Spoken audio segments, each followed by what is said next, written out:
Hello and welcome to the Everything is Black and White podcast. I'm Mark Crothers.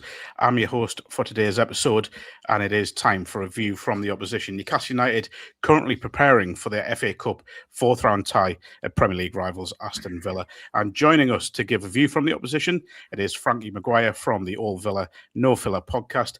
Welcome along, Frankie. Hi, thanks for having me on, and looking forward to chatting about this. Yeah, it's we might as well get straight into it. The FA Cup, it is a competition that both clubs have got a lot of history in. Admittedly, Newcastle's last win was in 1955, so it has been quite a while. They are due a win in the competition. But for Villa this season, obviously qualifying for Europe, just missing out in the Champions League last season, going really well in the Europa League, unbelievably well in the Premier League. So where do you see the FA Cup in Unai Emery's list of priorities? I think Unai Emery absolutely wants to win a trophy at Aston Villa. He's obviously he's always going to be linked to clubs like Real Madrid as he was recently. And one thing I think is that when he goes to clubs, he tends to win something, and usually that's in Europe. But I think for him, the FA Cup, I think it'd be a massive deal for him. I think it'd be a massive deal for these players because it feels like under Unai Emery. And it's quite similar to Newcastle under Eddie Howe, really. You could feel momentum building for a few years, and you just got to the point where you thought, they just need a trophy now. And Newcastle did that last year with the Carabao Cup. I think Aston Villa are getting to that point now where you're looking at probably the Europa League, probably actually easier to win than the FA Cup, given the level of teams in it. But the FA Cup, I think, I still think it carries enormous weight to coaches from abroad like Unai Emery. Everybody in English football wants to win it. And I think for us, it would be a massive deal. And I think it would be for us a sign of we've arrived and we are fully ready now to take on the sort of so-called Big Six. I mean, the FA Cup, let's be honest, has taken a bit of a bashing in recent years with fixtures moved to midweek and prize money cut elsewhere. Replays have gone out the competition earlier. From the third round onwards. Or first round onwards, I should say. Sorry. But for fans, it still is a big draw. It is still, I think, anyway, maybe it's a generational thing, I don't know. But to me, it still feels as if I'd rather see Newcastle win the FA Cup than the Premier League. And I genuinely mean that. It's something I grew up wanting Newcastle to win, and nothing's changed to this day. Yeah, I think when Aston Villa got to the semi-finals last year and we were knocked out by Crystal Palace, on that run, I could start to feel the excitement of it. And I think, as you say, Newcastle haven't won it since 55. Villa haven't won it since 57. So in that time, Villa have won everything but the FA Cup since then. Not on a regular basis, but we have won pretty much everything since. So I think for most Villa fans, even, of my generation, when I started supporting Villa in the early 90s, but Villa fans have been supporting us right from the late 50s through the 60s, who've never seen it happen. And all of us have grown up believing the FA Cup is a big, big trophy. And I still think it's a massive deal, and just the thought of seeing Aston Villa win it, seeing us lift it, it'd be absolutely huge. It really would. And some years you see, certain clubs don't really go that hard for it. Villa have been guilty of that in previous years as well in early rounds, putting out weakened teams. But the team we put out against Tottenham in the last round away was very strong. Yeah. So I think we'll probably do something similar tomorrow. Well, that was going to be my next question, because obviously there's sort of European ties on the horizon for both clubs. In terms of team selection, Newcastle go to Karabakh in the Champions League on Wednesday, so there's that to take into contention. But personally, and I had this conversation with one of the other Chronicle journalists yesterday, John Gibson, where we said we'd like Newcastle to go strong against Villa because, Newcastle, as much as I'd love to say it, aren't going to win the Champions League this season. There's no chance of that, really. But the FA Cup, as much as Saturday's game is very, very, very difficult, and everyone knows that. Yeah. But it is kind of the last chance of winning something this season. With Villa, do you feel Unai Emery will go strong? Will he go full strength? I'm not sure he'll go full strength. He might do something similar to Tottenham, where he had pretty much the strongest team out, except that he started Tielemans on the bench, and then Boubacar Kamara started, and Kamara did his knee and is now out for the season within 5 minutes of playing that game. So, and then Tielemans had to come on. So, but I think it could be something quite similar to that. I think it could be a general starting lineup, like Rodgers will start, probably Tammy Abraham starts. Normally Watkins would be the one to do that. there might be one or two rested players. Like I could imagine Lamar Bogard starts the centre midfield over Onana just because Onana's quite injury prone. Yeah. But I think it'll be a strong side. And I look at Newcastle and think obviously you've got a fair few injuries, but I still think you'll go strong. I think you will go for it, and I can see this being because obviously Villa won, at Newcastle a couple of weeks ago, but it'll be a very different game on Saturday at Villa Park, and we've been quite ropey at home, so I wouldn't be surprised if it's actually a bit more of a slobber knocker of a game than maybe a fair few people are anticipating. We can probably go into a bit of manager speak here, I guess, because I was going to ask you about the game at St James's. Obviously, Villa fully deserved the win that day. Were very impressive from minute 1 to minute 90. But I mean, I'll put you in Unai Emery's position here, and he probably will be asked this question at his pre-match press conference. You're thinking that game will just have no impact on Saturday. It is a completely new game, different competition, so he'll not be taking anything for granted, I guess. Yeah, completely. And I was absolutely stunned when we won at Newcastle. I mean, it's been 21 years of hurt up there. So I just expect us to lose 3-4-0 every time we go. So for it to turn into the game it did was just stunning, really. And I think, obviously Bruno being missing for that game was big. And then Joe Linton came off with an injury. So I think that obviously helped Villa. But it's just a different game. I mean, the way Villa plays sometimes away from home, but really difficult away grounds like Newcastle. And I'd say Arsenal's a good example where, last year drew 2-2, a year before we won 2-0. We can sometimes play a very defensive shape away from home that we don't do at home. So we'll be a much more open side tomorrow than we were at St James's Park. And maybe that gives Newcastle an advantage in the sense like it actually gives you more space to work in if you want to do that on the counter. It gives you a bit more opportunities to just get through on the field. And to be quite frank, we've lost a couple at home recently. So, I think it would be intriguing. I'm more intrigued about this game than I think. I just think a lot of people are expecting Villa to win it, and I think it'd be a little bit tighter than that. Yeah, there wasn't two Newcastle players fighting, was there, this time? Or 3 red cards in the game. One of the more unusual afternoons I've spent at St James's Park. That one back in was it 2005? I think it was. It was 5. Yeah, it was mad. A strange afternoon.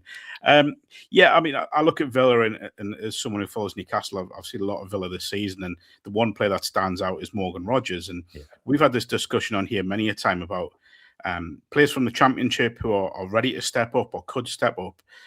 I mean, there was a lot of talk when Rodgers went to Villa about they're taking a risk on him. But you look at him now, and was it 9 million? I think they paid from around 9 million. Yeah. You look at him now. Not that I'm saying you should sell him, but if he was to go, you could arguably say you'd be looking at 10 times that near enough because he's been unbelievable. He's absolutely extraordinary. He really is. And I think very quickly, actually, when he joined Villa 2 years ago, within a couple of games, you could see something where you thought, he was playing in a similar role to what Jacob Ramsey was at the time. And they were quite similar-ish, but it just felt like Rodgers had a bit more skill about him, maybe, at beating a man. And since then, it's just been an incredible growth to the point where, I mean, I never thought I'd be thinking Jude Bellingham might not start for England at a World Cup. I just assumed for the next 10 years, Jude Bellingham was the talisman in that team. And the form Rodgers is in now, like, it genuinely is a question. And every single game he does something. It's similar-ish to when Grealish was at Villa a few years ago. And honestly, the form he's in, and if he stars at the World Cup, I mean, it's a fact of life that teams like, even Real Madrid or whoever are going to look at him, and if they want to get him, the comparison probably is Alexander Isak at Newcastle. You're looking at 120 million pounds because that is now the sort of level he's getting to, and he's a special player. You mentioned that just how far he has come since those early days at Villa. I mean, how far do you think he could go? How much do you think he can still improve? Do you think there is more to come? Yeah, for sure. I mean, he's still quite young. I think he's 23, 24. So his peak is probably 2 to 3 years away. I think my only concern is with him, and I have a similar concern with a lot of younger football players, just the volume of football they play, a comparison with Cole Palmer. Just non-stop football for 2 or 3 years. And Rodgers plays 90 minutes all the time, pretty much every game. So, I'd be pretty surprised if he didn't do the same tomorrow against Newcastle. I guess it may be that the wear and tear on his body comes a bit quicker than it would if his game time was a bit more managed. But honestly, I just think if he can continue at the rate he's going, and if he can continue to get better and better, I do start to wonder. Let's say he was in a team. Let's just say throw out Real Madrid. If he was in that kind of a team where they're expected to win everything, I think you'd see another version of him where he would just be. I think he'd make it. I think he'd make the step to that level better than I think Grealish did. I think it got in Grealish's head a little bit of like. I think he started to second guess himself a bit when he went to City. I don't think Rodgers would do that. Brings me on to Jacob Ramsey, who just mentioned there just earlier. We know the reasons behind the sale, and I do want to ask you about that in my next question, to be honest. But has taken his time to get settled at Newcastle, has had injuries, which I know played a part at Villa as well. But big moment for him in midweek, getting his first goal for the club in that win in Tottenham. You've obviously seen a lot more than we have before he came to Newcastle, but what was the feeling around the sale? What was the feeling about him as a player during his time at Villa? I think people were really gutted to see him go. I think everybody loves the hometown heroes, don't they? Like Elliot Anderson would be a similar comparison at Newcastle. You don't want to see them go. And I guess I don't know whether this is true or not, but I imagine a lot of Newcastle fans look at Elliot Anderson and are pleased for him if he does well, but would love him to come back. Yeah, I think with Ramsey, it's something kind of similar. I look at him, and when I saw him score against Tottenham, and the sheer elation and the cheering he was doing, like you could see that was a big weight off his shoulders because he's clearly been getting to him. Very talented player. I think at Villa, Villa play a kind of box shape. So we play a right winger right on the touchline, but a left winger tends to be a bit more inside in the pitch. And Ramsey was quite, he tended to play in that left-hand role. So on the half turn, he would sort of he'd find space between the lines, get on the half turn and just run at the player. And I can sort of see why Eddie Howe wanted that, because I think Newcastle's midfield, Joe Linton being a good example of it, is quite, it's amazing. These players are fantastic, like Tonali and Bruno and that, but it can be quite physical as well. It can really like overwhelm teams with that physicality and that running. And Ramsey's a good kind of squad player for that if you're, wanting to go far in cup competitions this season, particularly when you consider that there's not, him and Joe Linton can do quite similar things, even if Joe Linton's more physically imposing. So Ramsey, I think, give him time, let him adapt, because it's the first time he's ever left Birmingham and Aston Villa. He's been there since he was a kid, so it is always going to take him a little time to adapt. And I dare say that goal against Tottenham, it reminds me a bit of when he scored his first goal for Villa, and he just went from strength to strength. And I think maybe you might hopefully start to see that with him at Newcastle now. It's really interesting, isn't it? Because you mentioned Anderson there, and obviously the Ramsey sales were very similar in terms of almost forced upon the clubs by PSR. It seems like it's just a constant theme for Newcastle over the last 2 years, and it has been for Villa. I know that as well. And there's been a lot of dissatisfaction over the way the regulations are imposed, and even the regulations themselves. I mean, from a Villa point of view, it feels as if even though you are sitting where you are on the Premier League table, it's made that battle to get to where you are now even more difficult, because the money's there. The owners have got the money. You kind of hope they'd be allowed to spend it as they see fit within reason.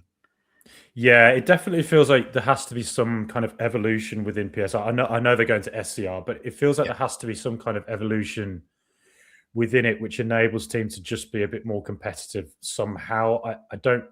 I'm not really smart enough to come up with the concept that it could be, but that I'd like to think there could be something, because it is just a case that, it's sort of arbitrary. It sort of locks in teams that arbitrarily were good in the year 2010, 2011 when FFP came in, and therefore teams like Tottenham are included within that. And Tottenham, I would say, historically, for me, through my life, are not bigger than Villa and Newcastle. They're just not. And had Newcastle and Villa been the teams that were just good in 2011, 2012, we'd be there competing as well. And while I understand kind of, if you have owners who have infinite amounts of wealth and could just distort football by offering crazy salaries and sums of like that, to protect from that it makes sense. But I think that it's obviously led to this byproduct now where, there's fan frustration. You can start to hear like talks about,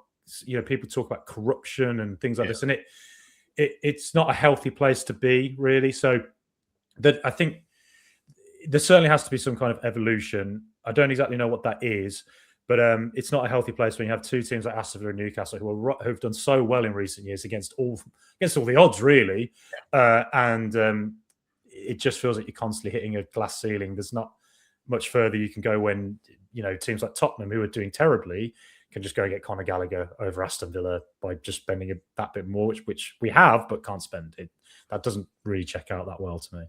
Yeah, I mean, I know when, like you say, clubs with massive wealth, and Newcastle, given their owners, are one of those clubs, but can't spend it. But I think a lot of the kind of narrative that has been coming around Newcastle, where they were saying quite early on after the takeover, they weren't going to go and just spend stupid money. It was going to be, can we identify the next big things? Can we bring in those players who maybe aren't the top end and develop them? So you kind of saw, I know Bruno did well at Lyon, but I don't think he was a top player in Ligue 1. So they've kind of set the tone with him, or Sven Botman, someone like that, or Isak, who, yes, he was doing well at Real Sociedad, but again, I don't think you would see him as a top striker. And I kind of feel as if Villa have gone down that route as well, largely where they've brought in players. Watkins is a brilliant example, I think, of it, where they've gone and got a player that was doing well at his previous club at Brentford, and has now become an England national, and someone who I think is viewed as, certainly in terms of English strikers, one of the best in the Premier League. Absolutely, yeah. There's a few players we've brought in that sense. I guess you could include Matty Cash, something like that. Ezri Konsa, £11 million for Konsa, and he's one of the best centre backs in the country. Emi Martinez, another player who'd not been really given many opportunities by Arsenal, brought in. And yeah, I think there was a little spell about 3 years ago, just before Unai came in under Steven Gerrard, where we did spend big on wages for a year on a couple of players, and that has actually impacted us heavily for the last few years. But it's certainly with it since Unai came in the last 3 years, we've definitely gone down that route of signing players like Rodgers, who you take a chance on, they get better. There's a player called Alisson, a new Brazilian we've just signed, £10 million to try and get him up as well. And I guess that's one of the positives of PSR is it does kind of force teams to try and be a bit more like that and give more opportunities probably to some of the younger players, and improve your scouting departments and go and find these players. And it's very difficult to do that when it's so hyper competitive, and every transfer is a gamble. But Villa certainly have, as you said, with what Newcastle did signing Isak and Bruno as well, it's similar to what Villa have been trying to do, at least in the last year or two. And another example would be like Boubacar Kamara, got him for free and he came in, and he was, again, not somebody that was that well known really. I know he was at Marseille, but from there he's just gone strength to strength, if only he just wasn't so injury prone. Well, do you know what I was going to say? And I said this to Dan Rollinson ahead of the Premier League game, that Kamara, for me, in his position, or positions, because he's so versatile, is one of the most effective players in the Premier League. And I think Villa, this is a really obvious thing to say, and I apologise, are just so much of a better side for having his presence in there.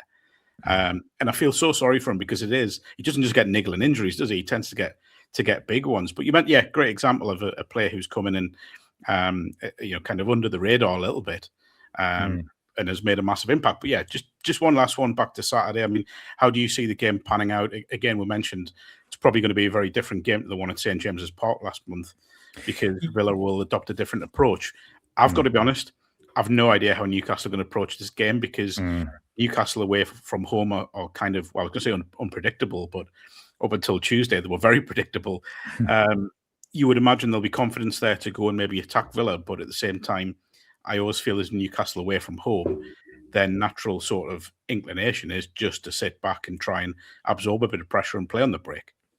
Yeah, I think when Newcastle are at their best, and when they've really overrun Villa in the past, it's been when you've been, at your physical peak, and you've had your players available. You run at your players, and then once you sort of physically overwhelm, you then use your on the ball quality to, just to beat sides, and you've done that to us plenty of times. But I sort of think, just given the sheer volume of games that Newcastle have, and given some of the absences you have, I wouldn't be surprised if you're a bit more cagey than usual is how I'd probably predict it. And you maybe try and do to Villa what we did to Newcastle at St James, is sit back and get on the counter, try and work set pieces. And obviously you have those players with pace on the counter who can carry the ball forward. And if Villa leaves space with our high line, you can get in behind that and work it. But I think I wouldn't be surprised if the game starts quite head to head. I think both teams sort of go for it in that first swing, and then it starts to settle down in Newcastle.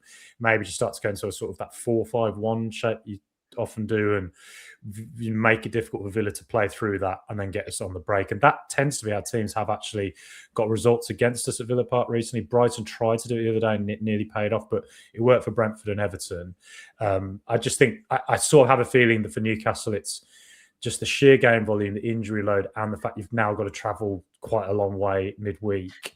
It's just gonna have to be an intelligent use of people's physicality, I suppose. So cage game tomorrow, but I think it'll be an interesting one. I think Newcastle have a lot more of a chance than I'd say a lot of neutrals probably looking at it think it will be. I think it'll be a good game. Quite a long way to Karabag is quite the understatement, isn't it? Really. Frankie, many thanks for joining us on the Everything is Black and White podcast. I'm sure it's going to be some game against Villa, Newcastle and Villa on Saturday evening. A real traditional feel about it. Yeah. And I guess that's why so many people are taking interest in it. Before we go, a big thanks to NordVPN. Hit the link in the podcast description box to get a discounted offer on your NordVPN plan. One subscription can be used across 10 devices, and there's no risk with a 30-day money-back guarantee. Many thanks to them for their support of the podcast. Check out the All Villa No Villa podcast with Frankie to get the insight on Villa throughout the remainder of the season. I'll be back on Monday with the imaginatively titled Monday Show, looking back at the FA Cup tie, and then it's with Gibbo to look forward to the Karabag Champions League game and that long trip that Newcastle are facing. I'll see you next time.